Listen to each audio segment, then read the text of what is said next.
Dale, porfa. Perfecto. Bueno, habíamos hablado de la velocidad de la absorción. Bueno, y acá lo que dice justamente es el ejemplo que les daba. La vía oral demora mayor tiempo de absorberse, ¿sí? Entonces, si yo necesito un efecto mucho más rápido, la vía de elección, ¿cuál va a ser? La endovenosa, Endovenosa. ¿sí? Claro. La endovenosa. La naturaleza de la medicina es del medicamento, ¿sí? Del remedio, del fármaco.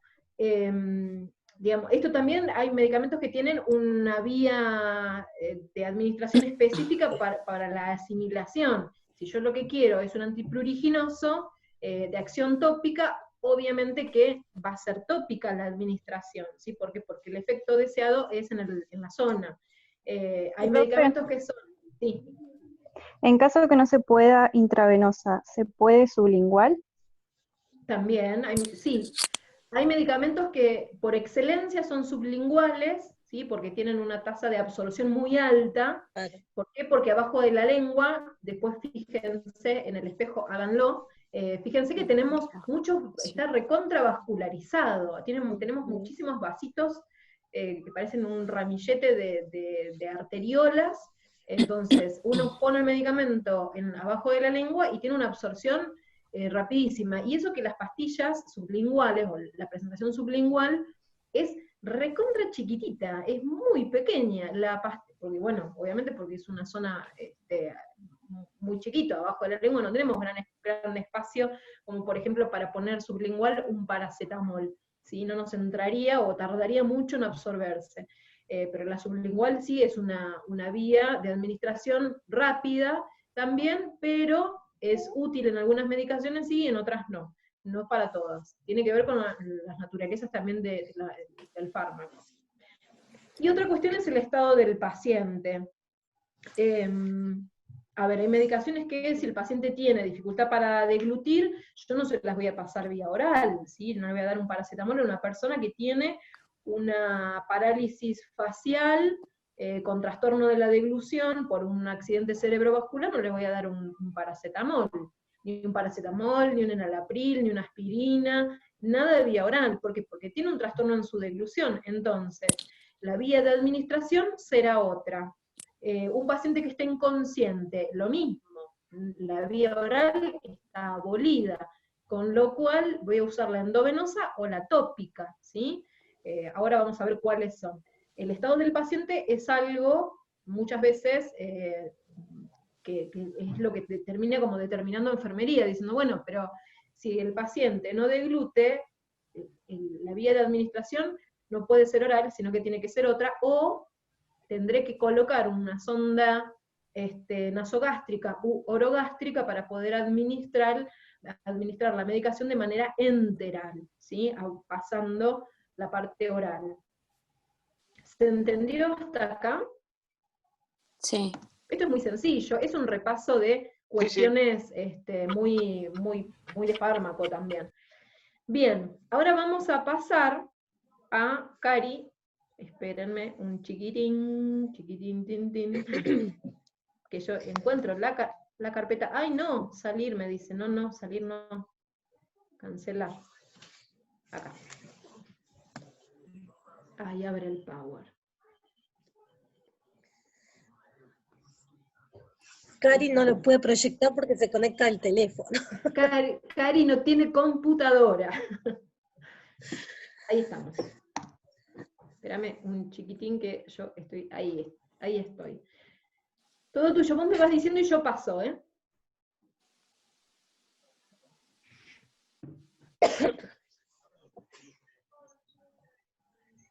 Cari, ¿escuchás? Sí, ahí escucho.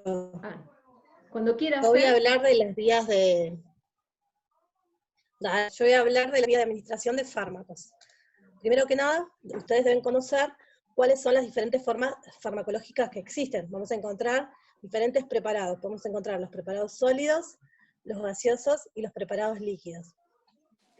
Yo lo que puse en la filmina fue una fotito con diferentes... Profe, perdón que la interrumpa, pero quedó con lo de continuará, por lo menos en mi pantalla, y no estoy viendo lo que usted está diciendo, solo estoy viendo con la última filmina que dice continuará. El resto, También, Lo profe. mismo, Sí, continuará. profe, se ve lo Lo mismo. mismo también. Lo mismo. espérenme, ahí estoy compartiendo pantalla. ¿Ahí estamos? No, igual. Ahí Ahí. sí. Ahí está. Ahí se ve. me Ahora parece. sí, profe. Ahí se ve, profe. Ahora sí. Bueno, como decía anteriormente, debemos primero, antes de hacer una administración y tener en cuenta todos los aspectos y tener conocimiento de todo lo que mencionó Carolina, debemos conocer las distintas formas farmacológicas. Entre ellas vamos a encontrar los preparados sólidos, los preparados líquidos y los preparados gaseosos. Podés pasar, Cara. Vamos a tener tres vías de administración. La vamos a dividir en tres principales vías de administración. Entre ellas tenemos la vía enteral, la administración tópica y la administración parenteral. Dentro de la administración enteral vamos a encontrar, por ejemplo, toda aquella administración que se dé a nivel, ¿sí? O también podemos tener la zona nasogástrica y la gastrotomía.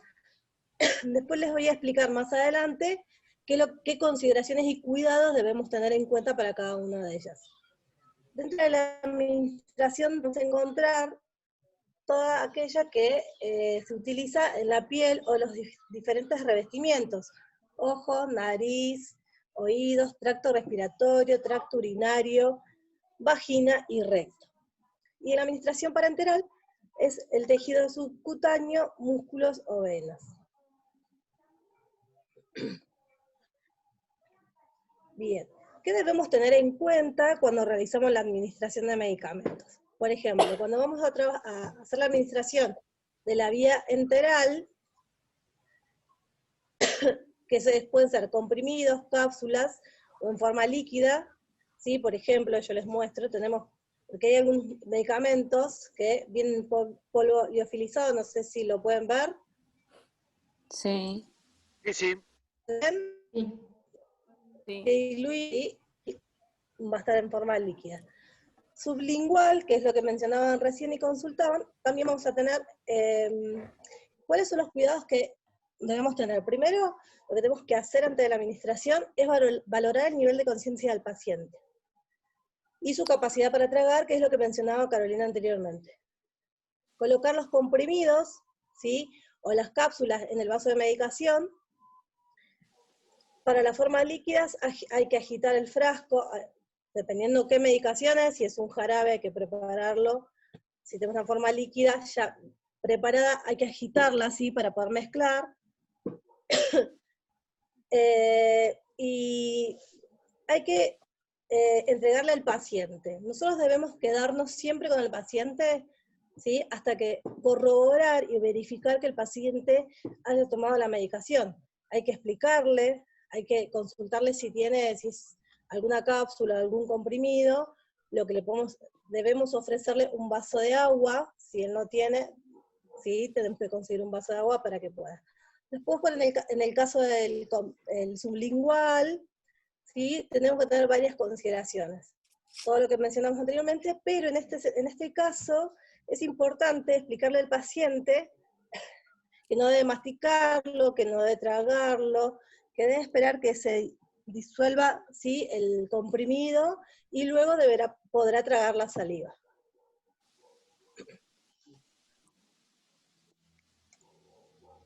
En la sonda nasogástrica, ¿sí? o gastrotomía, se administran en forma líquidas, ¿sí? Por ejemplo, si nosotros tenemos un comprimido, lo que debemos hacer es poder disolver ese comprimido, uno lo va a moler de alguna manera, lo va a preparar con 30 mililitros de líquido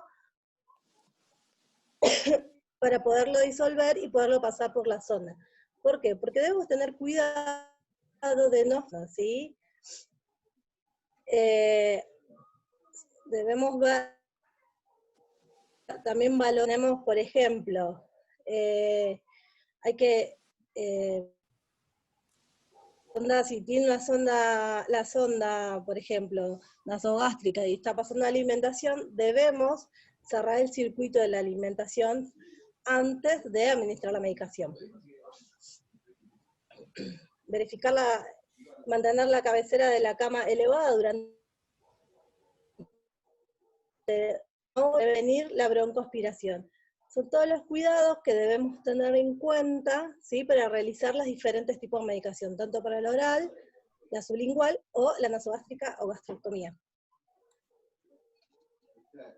¿Vamos bien hasta ahí o voy muy rápido? Profe, preguntan que si el líquido de dilución es con solución fisiológica. No, puede ser con agua o no, con agua segura.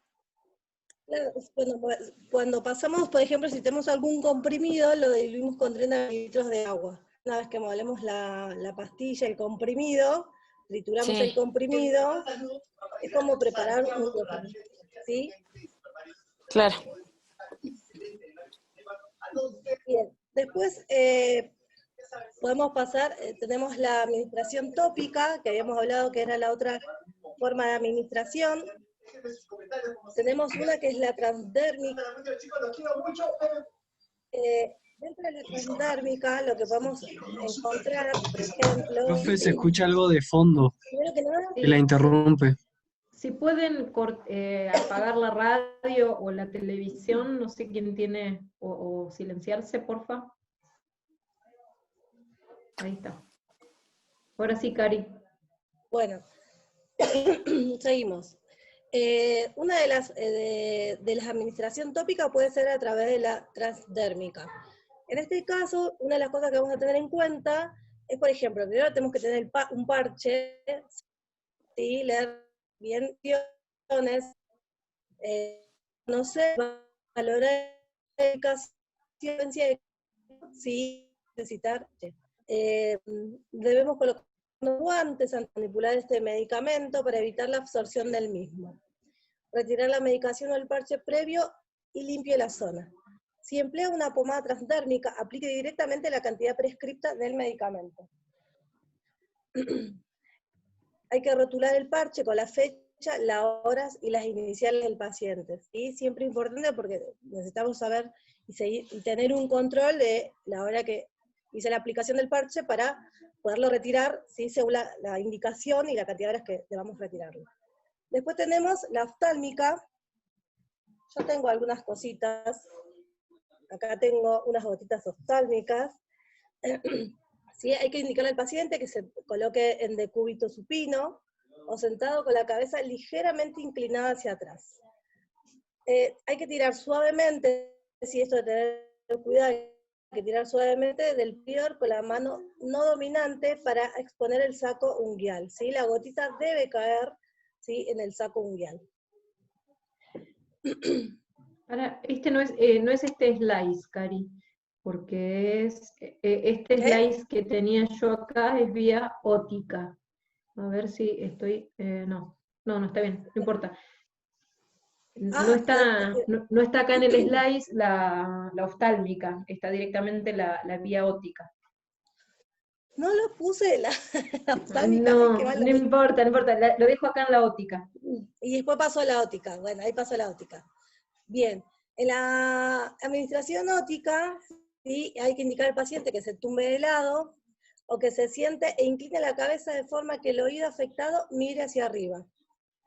Si es necesario, hay que limpiar el pabellón auricular y la entrada del conducto auditivo con un paño limpio para evitar el paso de sustancias del canal auditivo.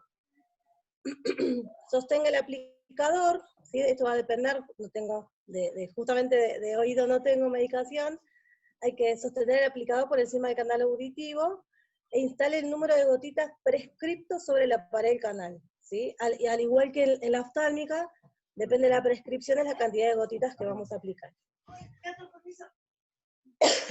Hay que aplicar suavemente, presión intermitente sobre 3 o 4 veces. Hay que indicar al paciente que si está, que no se, o sea, que se quede unos minutos, al menos unos 10 minutos, para evitar la salida del medicamento. Elimina la solución sobrante con una gasa. Gotas nasales, que puede ser, acá volví, ¿sí? Puede ser un spray nasal, acá tenemos uno, con aplicador. Pide al paciente que despeje las fosas nasales, le vamos a pedir, le vamos a solicitar por ahí que sí, que pueda sonarse la nariz, para poder permeabilizar de alguna manera, y si no puede, debemos permeabilizar esa vía. Y aplicar primero en una de las fosas nasal, luego en la otra fosa nasal. Siempre se recomienda que hagan un disparador al aire para que funcione y verificar que funcione el spray. Sujete la punta, ¿sí? Por encima. Esto van a ver que es por presión hacia abajo y pulveriza. Pide al paciente que permanezcan en posición durante 5 minutos, ¿sí? También tenemos que tener una posición con la cabeza semi inclinada hacia atrás para poder aplicar el spray. Desella la solución, ¿sí? Por lo general, si lo usa es de un paciente, no lo usamos con todos los pacientes, es del paciente. Y eso es importante. Esto no se comparte. Igual que las gotas oftálmicas, ¿no es cierto? Tampoco se comparten. Exactamente. ¿Y te puedo hacer una pregunta? Sí. En caso de que el paciente no se pueda sonar la nariz, o sea, y nosotros necesitamos permeabilizar la vía aérea como para administrar ese medicamento, ¿qué opciones tenemos nosotros para poder lograrlo? La aspiración de secreciones. Aspiración de secreciones. Sí. ¿A través de o con qué método? Con aspirador de secreciones, que es un...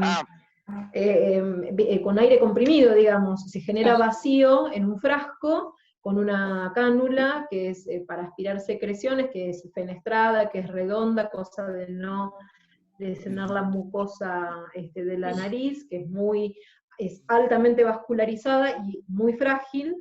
Son sondas, justamente sondas de aspiración se les llama. Sí. Con eso liberamos la nariz de secreciones, la boca, lo que sea necesario. Sí.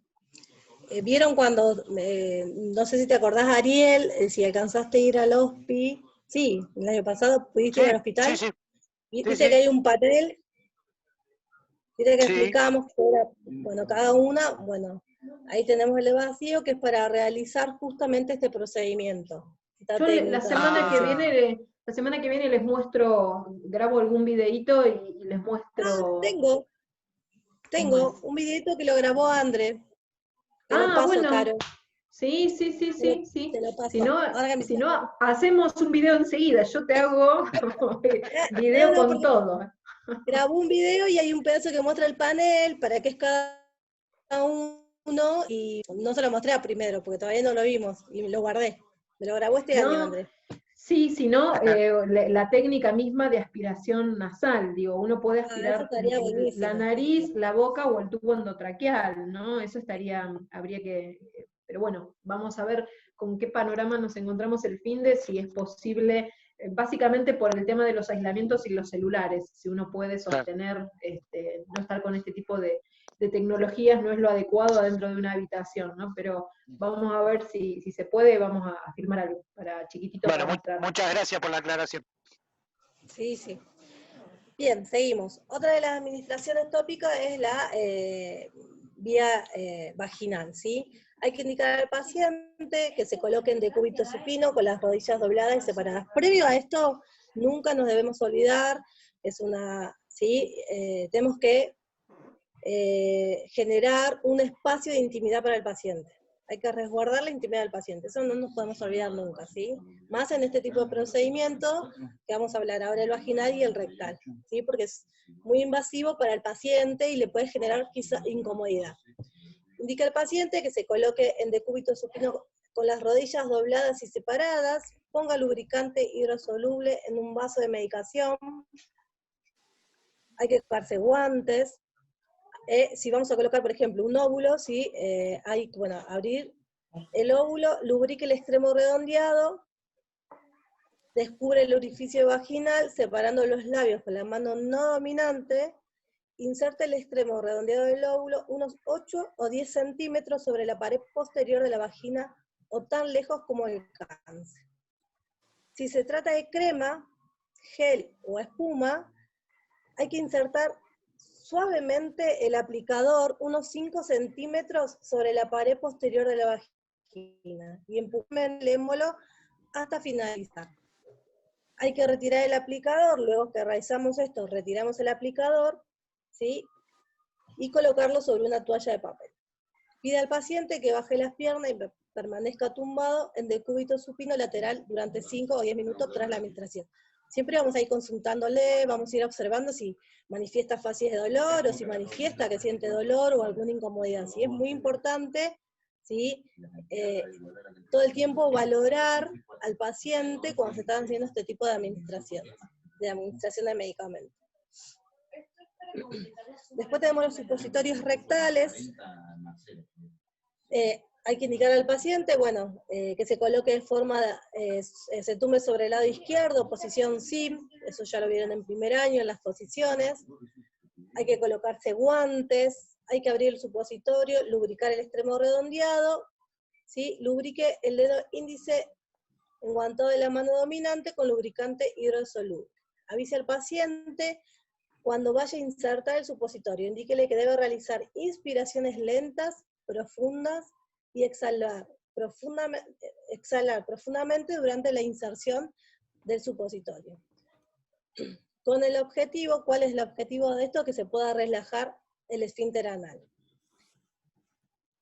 Insertar suavemente el extremo lubricado del supositorio en el recto, más allá de la línea anorrectal para asegurar la retención. Indique al paciente que permanezca en esta posición, ¿sí? Para evitar la expulsión del mismo. También debemos, más o menos unos 30 minutos debe estar el paciente, que es el tiempo que va a tardar o que va a permitir la absorción.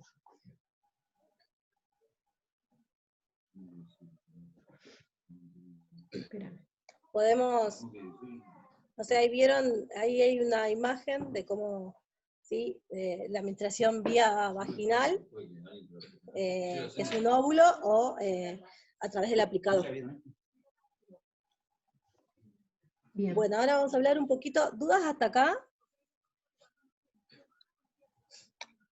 No. ¿Se entendió? Sí, profe. Sí, Cari. Sí, Ahora profe. Sí. buenísimo. Sí, profe. Vamos a seguir con lo que es la administración parenteral. ¿Sí? Acá tenemos la vía intradérmica, intramuscular y la intravenosa. Acá debemos conocer en primera instancia las agujas que vamos a utilizar. Yo no tengo todas, porque me faltaron, tengo, ¿sí? una 25G, ¿has visto? Conocen los números. Tengo una intramuscular que es una 58, no sé si la pueden ver. Tengo una endovenosa, a ver si la encuentro. Una 25G1, ¿sí? Después, cuando abran después las van a identificar por los colorcitos, como explicaba Caro la otra vez, del catéter, se me fue el nombre. Avocat. De los Avocat, bueno, las agujas también, excepto la endovenosa y la intramuscular, que las dos son verdes. Y después tenemos una aguja que no tengo acá, que es una aguja cargadora, que es para cargar la medicación, que es de color rosadito. Bien. Cuando vamos a hacer la aplicación intradérmica, ¿sí? Por lo general son es poca cantidad en mililitros, y vamos a usar, por ejemplo, una jeringa de 1 mililitro. Si podemos usar una jeringa de 3 mililitros, ¿sí? Hay que utilizar guantes, hay que hacer la asepsia de la zona de inyección con una torunda de algodón, o un antiséptico. Los movimientos podemos hacer movimiento circular, siempre de atrás hacia afuera, o ¿sí? De barrido. Hay varias formas del libro que yo les saqué la información. Lo que menciona es que hay que tensar la piel del paciente utilizando el pulgar y el índice de la mano no dominante. Insertar la aguja con el bisel mirando siempre hacia arriba, ¿sí? Por ejemplo, en un ángulo de 10 a 15 grados. ¿Sí? Esto es importante, para todas las vías de administración el bisel siempre debe ir hacia arriba. Introduzca la aguja hasta que la totalidad del bisel quede debajo de la piel, no aspire, inyecte la medicación lentamente para formar un pequeño abrón o vesícula. Retire la aguja con rapidez, limpie la zona con una gasa estéril mediante suaves toques, no masajear la zona, esto es importante, ¿sí? Indicar al paciente que no debe frotar ni rascar la zona, y siempre explicarle, ¿sí? Al paciente previo qué se le va a hacer, cómo lo vamos a hacer, también preguntarle, y siempre ir valorando, ¿sí? Siempre debemos valorar, ¿sí? Al paciente luego de la aplicación. Después tenemos la vía subcutánea, que hay que también elegimos la zona de inyección, evitando las prominencias óseas, los nervios principales y los vasos sanguíneos. Para la administración, por ejemplo, compruebe el protocolo de la institución de cada zona, ¿sí? Es como, vieron que los hospitales, por lo general los sanatorios, trabajan con diferentes protocolos, entonces siempre hay que comprobar eso. Compruebe las zonas utilizadas los días previos y seleccione una nueva área de inyección, ¿sí? Para no volver a utilizar la misma zona. Utilice guantes, haga la asepsia del lugar, ¿sí? Podemos hacer de las dos formas como le comenté anteriormente. La bibliografía dice pellizque la piel con el pulgar y el índice de la mano no dominante, o bien ténsela, ¿sí? Son formas o técnicas que utilizan para hacer la aplicación. Inserte la aguja en un ángulo de 40 grados, según la constitución corporal. En algunos casos podemos hacer a 90 grados y en obesos a 45 en constituciones medianas. ¿Sí? Esto tenemos que también poder valorar previo a realizar la administración. Inyecte la medicación lentamente, retire la aguja con rapidez y seque la zona. No masajear, esto es importante siempre, ¿sí? No hay que masajear la zona porque podemos causar hematomas o algún tipo de sangrado. La vía intramuscular, ¿sí? Las zonas que podemos utilizar son la zona glútea, deltoide y vasto externo. Acá van a ver que dice una 20-23G y una 22.5 centímetros. Yo recién les comentaba que la vía intramuscular usamos una, que les mostré, una 48, una 58, ¿sí? Siempre también vamos a valorar, ¿sí? La contextura de la persona a la que le vamos a hacer la aplicación. Insertar la aguja en B con un movimiento rápido y suave en un ángulo de 90 grados. Aspire y observe, siempre esto es importante, hay que aspirar y observar si hay presencia de sangre. ¿Sí? Si hay presencia de sangre, retirar la aguja, desecharla y preparar una nueva inyección. Inyecta la medicación lentamente, ejerciendo una presión suave y uniforme sobre el émbolo. Retirar la aguja con rapidez y con una gasa estéril secar. La vía intravenosa, el otro día Caro la explicó, con todo el circuito que armó, explicó cuando hizo una extracción de sangre, así que más o menos ahí estuvieron hablando un poco con ese circuito, estuvo buenísimo. Verificar la orden médica, obvio, y la compatibilidad del fármaco. Por ejemplo, la podemos hacer directa, ¿sí? Como estuvo haciendo la demostración Caro, o la podemos hacer a través del perfus. Vieron que el perfus tiene diferentes partes. Y la podemos pasar por bolo en el perfus. Utilizar guantes, valorar la presencia de signos y síntomas de inflamación, nuestra acción en el punto de inserción, localice la conexión para el medicamento de la UC. Limpiar con una torunda, siempre limpiamos, antes de introduzca solamente la aguja en el dispositivo de acceso a la conexión e inyecta la medicación. Como mencionaba Caro, es muy importante conocer la medicación que vamos a administrar por esta razón, porque en algunos medicamentos hay que pasarlos lentos, ¿sí? No podemos llegar a morir que pase la medicación, ¿sí? Nos debemos tomar el tiempo que sea necesario para pasar esta medicación. Puntualmente el paciente, si siente dolor, ¿sí? Todo eso lo tenemos que valorar. Nosotros hacemos una valoración constante mientras hacemos la administración. Introduzca cuidadosamente la aguja en el dispositivo, inyecte la medicación. Retire la aguja, mezcle la solución agitando la botella, porque tenemos dos formas. O lo podemos colocar en el suero, ¿sí? En el Baxter, ¿sí?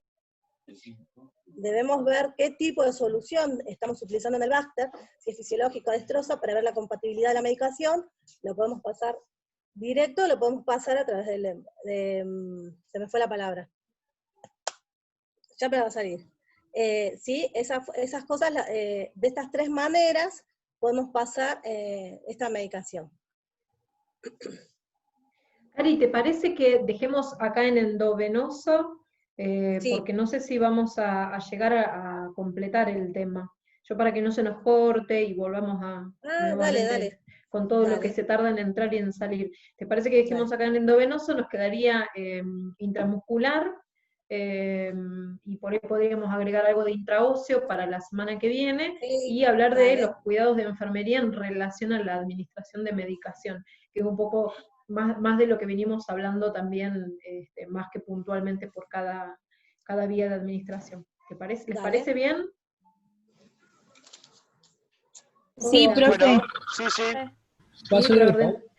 Y la semana que viene vemos también, yo me separo agujas y les voy mostrando fotos, o me parece que con fotos en un Power se ve mejor, Mejor, se los muestro por acá. Yo tengo intramusculares, tengo endovenosas, tengo subcutáneas, cargadoras, tengo todo eso, así que lo preparamos en un Power lindo para la semana que viene y terminamos de cerrar este tema. ¿Les parece?